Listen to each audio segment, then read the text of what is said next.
Essula ya 22. Dawudi kyeyava avaayo n'adduka n'atuuka ku mpuku ya Adulamu. Awo baganda be n'ennyumba ya kitaawe yonna bwe baakiwulira ne baserengeta ne bagendayo gy'ali. Awo buli muntu eyali alaba ennaku na buli muntu eyalina ebbanja na buli eyalina obuyinike ne bakuŋŋaana gy'ali, n'afuuka omukulu waabwe. Awo ne waba naye abasajja nga 400. Awo Dawudi n'avaayo n'agenda e Mizupa ekya Mowaabu, n'agamba kabaka wa Mowaabu nti, kitange ne mmange bafulume babe nammwe, okutuusa lwe ndimanya Katonda by'alinkolera. Awo n'abaleeta mu maaso ga kabaka wa Mowaabu, ne batuula naye ekiseera kyonna Dawudi ng'akyali mu mpuku. Awo nnabbi Gaadi n'agamba Dawudi nti, tobeera mu mpuku, genda otuuke mu nsi ya Yuda. Awo Dawudi n'agenda n'atuuka mu kibira Keresi. Awo Sawulo n'awulira nga Dawudi alabise n'abasajja abaali naye, era Sawulo yali atudde e Gibeya munda w'omumyuliru mu Laama, ng'akutte effumu lye mu ngalo, n'abaddu be bonna baali bayimiridde okumwetooloola. Sawulo n'agamba abaddu be abaali bayimiridde okumwetooloola nti, muwulire nno mmwe Ababenyamini, mutabani wa Yese aliwa buli muntu ku mmwe ennimiro n'ensuku ez'emizabbibu, alibafuula mwenna okuba abaami b'10 era abaami b'100. Mwenna ne munneekoobaana, so tewali ambikkulira mutabani wange bw'alagaana endagaano ne mutabani wa Yese, so tewali ku mmwe ansaasidde, newaakubadde antegeeza nga mutabani wange yampeererera omuddu wange okuteeganga leero. Awo Dowegi Omwedomu eyayimirira awali abaddu ba Sawulo n'alyoka addamu n'ayogera nti, nalaba mutabani wa Yese ng'ajja e Noobu eri Akimereki mutabani wa Akitubu.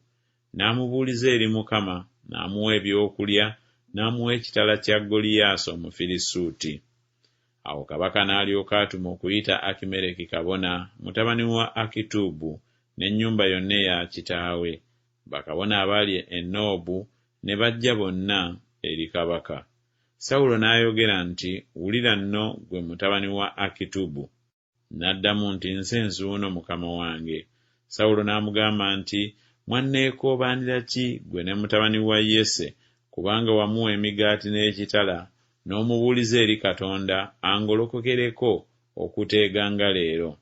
Awo Akimereki n'addamu kabaka n'ayogera nti, era ani ku baddu bo bonna amwenkana Dawudi obwesigwa? Ye mukoddomi wa kabaka era ayingizibwa mu kuteesa kwo, era ow'ekitiibwa mu nnyumba yo. Nsoose leero okumubuuliza eri Katonda.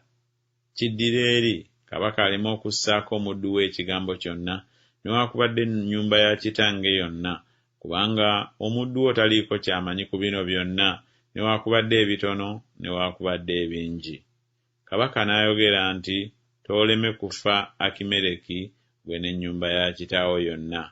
Awo kabaka n'agamba abambowa abaali bayimiridde okumwetooloola nti, mukyuke mutte bakabona ba Mukama, kubanga n'omukono gwabwe guli ne Dawudi, era kubanga baamanya nga yadduka ne batakimbikkulira.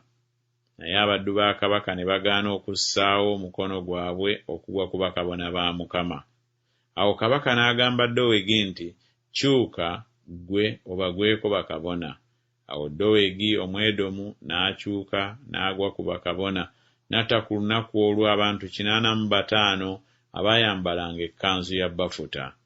Ne Noobu ekibuga ky'abakabona n'akitta n'obwogi bw'ekitala, abasajja era n'abakazi, abaana abato n'abayonka, n'ente n'endogoyi n'endiga, n'obwogi bw'ekitala.